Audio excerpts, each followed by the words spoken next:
There are places in this world, scattered across continents and adrift in forgotten seas, that time itself seems to have forgotten.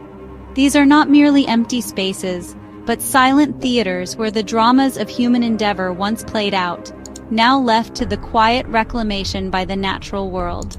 Once vibrant with the pulse of life, with laughter, industry, and the everyday hum of existence, they now stand as monuments to impermanence, their structures slowly yielding to the persistent caress of wind and rain, their purpose lost, their inhabitants long departed. Once full of life, these corridors echoed with voices, with purpose, with the myriad sounds of human activity. Now a profound silence reigns, broken only by the sigh of the wind through shattered panes, or the drip of water in a darkened room. What stories, I wonder, were left behind when the people turned their backs and walked away? What secrets, what memories, still echo through these broken walls, clinging to the decaying fabric of these once cherished places? Today, we embark on a journey, a pilgrimage of sorts, across the globe, venturing into the hauntingly beautiful ruins of human history. We will explore places where nature, with its inexorable patience, is taking back control, where the silence is often more eloquent than any spoken word, and where the ghosts of the past seem to walk beside us, their presence felt in the chill of the air and the stillness of the surroundings. This isn't just a tour of dereliction, it is an exploration, an immersion into the very essence of decay, memory, and the enduring mystery of what remains when all else is gone.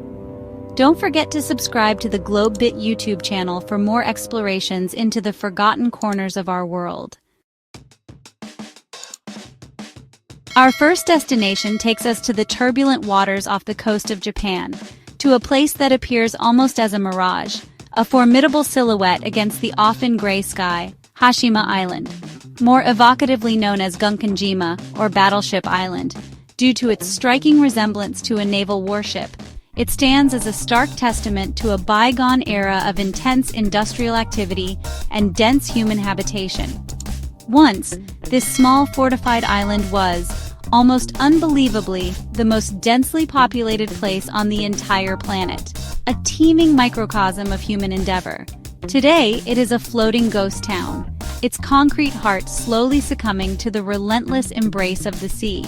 The story of Hashima is inextricably linked to the black gold that lay beneath the waves' coal. In the 1950s, this island, barely a kilometer in length, was a hive of activity. Thousands of men, women, and children lived and worked here, their lives dictated by the rhythm of the undersea coal mines. Imagine the cacophony of sounds, the grinding of machinery, the shouts of miners, the laughter of children in tightly packed apartment blocks. It was a city in miniature, complete with schools, hospitals, shops, and even a cinema, all crammed onto this tiny sea-battered rock. Life was undoubtedly harsh, the conditions cramped, yet it was a community forged in shared purpose. But the fortunes of industries, like the tides, can turn. By 1974, the coal seams that had given Hashima its lifeblood began to dwindle, and petroleum was rapidly replacing coal as the world's preferred energy source. The mine, the very reason for the island's existence, was deemed unprofitable and abruptly closed. The exodus was swift, almost shockingly so. Within weeks, the once teeming island was deserted. Families packed what they could, leaving behind homes, possessions, and a way of life. It was as if a switch had been flicked, plunging a vibrant city into an eerie, profound silence almost overnight. Now, as we navigate its crumbling periphery, only the mournful cries of seabirds and the percussive crash of ocean waves against decayed concrete break the silence. The apartment blocks, once home to thousands, stand as hollow-eyed sentinels, their windows like vacant stares looking out to a sea that is both their foundation and their eventual conqueror. Rust, the patina of abandonment, creeps across every metal surface, a slow, inexorable decay painting the island in shades of ochre and brown. Sea salt, carried on the relentless winds, encrusts the walls, a crystalline shroud over the remnants of human habitation. The sheer density of the architecture is still astounding. Buildings press against each other, a concrete forest designed to maximize every square inch of precious land.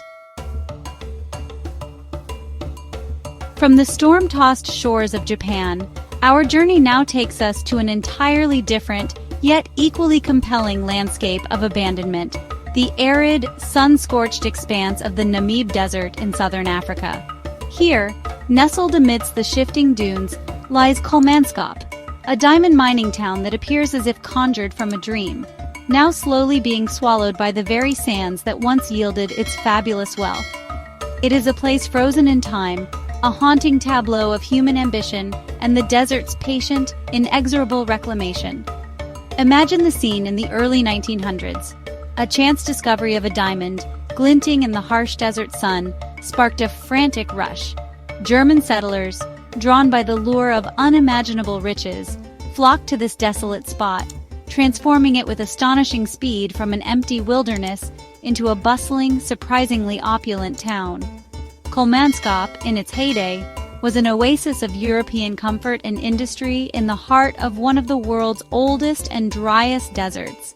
The wealth extracted from the earth was poured back into creating a community that defied its harsh surroundings. The town boasted amenities that would have been remarkable even in many European cities of the time. A grand hospital equipped with the latest medical technology, including one of the first X-ray machines in the Southern Hemisphere, stood as a testament to the town's prosperity. There was a magnificent ballroom, its sprung floor echoing with the music and laughter of lavish parties. An ice factory produced blocks of ice daily, a near-miraculous luxury in the searing desert heat, allowing residents to enjoy cold drinks and preserved food. It was a pocket of extravagance, a diamond-fueled anomaly. But the desert, like the sea, is a fickle provider. The diamonds, initially found scattered on the surface, became harder to find. Richer diamond deposits were discovered further south, and the focus of the mining operations began to shift. Slowly, inexorably, the lifeblood of Kolmanskop began to drain away. By the mid-1950s, the last residents had departed, leaving their homes, their businesses, and their grand public buildings to the mercy of the wind and the sand. The diamonds ran out, and with them, so did the people. Now, the desert is the only permanent resident, and its presence is overwhelming. Sand, fine as dust, has invaded every structure, pouring through broken windows and doorways, filling rooms to waist height, sometimes even to the ceilings. It creates surreal, almost artistic sculptures of decay. Chapter 3, Pripyat Echoes in the Exclusion Zone. Our journey now takes us to a place whose name is synonymous with a profound and sudden tragedy, a place where abandonment was not a slow decline but a catastrophic, immediate necessity, Pripyat in Ukraine. Few locations on Earth capture the chilling reality of forced desertion quite like this city, evacuated in the terrifying aftermath of the Chernobyl nuclear disaster in April 1986. It stands today as a haunting time capsule, a stark monument to a technological catastrophe and its human cost. Pripyat was not an ancient city. It was, in fact, a modern marvel of Soviet urban planning, built in the 1970s specifically to house the workers of the nearby Vladimir Ilyich Lenin nuclear power plant, Chernobyl and their families. It was a young city, full of life, with an average age of just 26. It boasted wide avenues, modern apartment blocks, schools, hospitals, cultural centers, and sports facilities. It was designed as a model city, a showcase of Soviet progress, a place where nearly 50,000 people lived, worked, and dreamed of the future. Then, in the early hours of April 26, 1986, reactor number 4 at the Chernobyl plant exploded, releasing a vast cloud of radioactive material into the atmosphere. For the residents of Pripyat, located just a few kilometers away, life continued almost normally for another day and a half, unaware of the invisible, deadly peril that was settling around them. The evacuation, when it finally came on the afternoon of April 27th, was sudden and absolute. Residents were told it would be temporary for perhaps 3 days. They were instructed to bring only essential documents and a small amount of food. They never returned. Books still lie open on school desks, as if a lesson was merely interrupted. Toys are scattered on the floors of kindergartens, awaiting the return of children who are now adults, forever marked by that fateful spring. Shoes remain by front doors, clothes hang in wardrobes, personal photographs and letters are strewn across apartment floors. It is as if everyone believed, truly believed, they would be back in a few short days. This palpable sense of interrupted lives is what makes Pripyat so profoundly unsettling. The iconic Ferris wheel in Pripyat's amusement park, which was due to open for May Day celebrations just days after the disaster, now stands as a rusted, silent sentinel, perhaps the most poignant symbol of the city's stolen future. Chapter 4. Chateau Miranda, the Sleeping Beauty of Sel. From the stark, radioactive silence of Pripyat, our exploration of forgotten places now transports us to the verdant, rolling hills of the Ardennes forest in Belgium. Here, shrouded by dense woodland and often cloaked in mist, stood a structure of breathtaking, albeit decaying grandeur. Chateau Miranda, also known as Chateau de Noisy. This was not a place abandoned due to industrial decline or sudden catastrophe, but rather through a slower, more creeping neglect, a gradual surrender to time and the elements. The chateau itself was a relatively young edifice by European castle standards, its construction beginning in the mid-19th century, commissioned by the Liedekerke de Beaufort family, who had fled their previous home during the French Revolution. Designed by an English architect, Edward Milner, who sadly died before its completion, the castle was a magnificent example of neo-Gothic architecture, with soaring spires, ornate turrets, and a commanding presence that seemed to spring organically from the forested landscape. It was a fairy tale castle, a dream in stone. For many years, Chateau Miranda served as a summer residence for the aristocratic family. Imagine the elegant gatherings, the rustle of silk gowns in its grand halls, the flicker of candlelight on ornate carvings. However, the upheavals of the 20th century brought change. During and after World War II, the chateau was briefly occupied by German forces and later transformed into an orphanage and a holiday camp for sickly children, operated by the National Railway Company of Belgium. For several decades, its corridors, once reserved for nobility, echoed with the laughter and footsteps of children. This chapter of its life, as a sanctuary for children, adds another layer to its poignant story. Many who spent time there as youngsters held fond, if sometimes bittersweet, memories of the imposing castle and its sprawling grounds. But by the late 20th century, the costs of maintaining such a vast and aging structure became prohibitive. The owners reportedly sought investors to transform it into a hotel, but these plans never materialized. And so, in 1991, Chateau Miranda was abandoned, left to face the Belgian weather and the slow encroachment of nature. Over the subsequent decades, the chateau became a mecca for urban explorers, photographers, and those drawn to the romantic allure of ruins. Its state of decay was both tragic and captivating. Ivy, like a living shroud, crept over its stone walls, framing windows and softening the sharp lines of its Gothic spires. Chapter 5. The Floating Forest. SS Airfield's Green Rebirth. Our final destination in this exploration of abandoned places takes us to a location where human engineering and the tenacious spirit of nature have converged in a most unexpected and beautiful way. We travel to Homebush Bay in Sydney, Australia, once an industrial hub and shipbreaking yard, now a place of surprising ecological recovery. Here, amidst a collection of decaying shipwrecks, one vessel stands out, the SS Airfield, a retired steam collier that is transformed into a veritable floating forest. The SS Airfield, originally named the SS Coromel, was built in the United Kingdom in 1911. This sturdy, 1,140-ton steel-hulled vessel had a long and industrious life. It served as a transport ship during World War II, carrying supplies to American troops stationed in the Pacific region.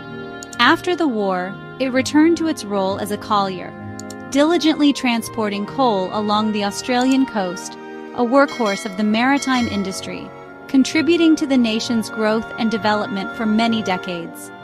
However, like all machines, its working life eventually came to an end. In 1972, the SS Airfield was decommissioned and sent to Homebush Bay, which at the time was a designated shipbreaking yard. Here, it was meant to be dismantled, its steel recycled, its story concluded. But for reasons that remain somewhat unclear, perhaps economic, perhaps logistical, the dismantling never fully happened. The airfield, along with several other vessels, was simply left to rust, partially submerged in the shallow, muddy waters of the bay. For years, these shipwrecks were largely ignored, seen as little more than industrial detritus, relics of a bygone era. But nature, as we have seen so often, has a remarkable capacity for adaptation and reclamation. Slowly, almost imperceptibly at first, something extraordinary began to happen aboard the rusting hulk of the SS Airfield. Seeds carried by birds or the wind found purchase in the decaying remnants of its wooden decking and the accumulating silt within its hull. What has emerged is a breathtaking spectacle. A vibrant, thriving mangrove forest growing directly out of the ship's rusted shell. Chapter 6. The Enduring Narrative of Decay. These places remind us that everything, cities, buildings, lives, are temporary. But in their decay, they tell stories more powerful than in their prime. Our journey through these abandoned realms, from the concrete fortress of Hashima Island to the sandy graves of Kolmanskop, from the tragic silence of Pripyat to the verdant rebirth of the SS Airfield, reveals a profound truth. These places, though forgotten by the relentless march of progress, are not truly gone. They stand as powerful mementos, reminding us that everything we build, everything we experience, our bustling cities, our grandest structures, even our very lives, are ultimately temporary features in the vast landscape of time. Yet it is often in their decay, in their surrender to the elements, that they articulate stories more poignant and resonant than they ever did in their prime. The narratives etched into these ruins speak of ambition and folly, of community and solitude, of sudden catastrophe and slow decline. Thank you for joining us on this journey.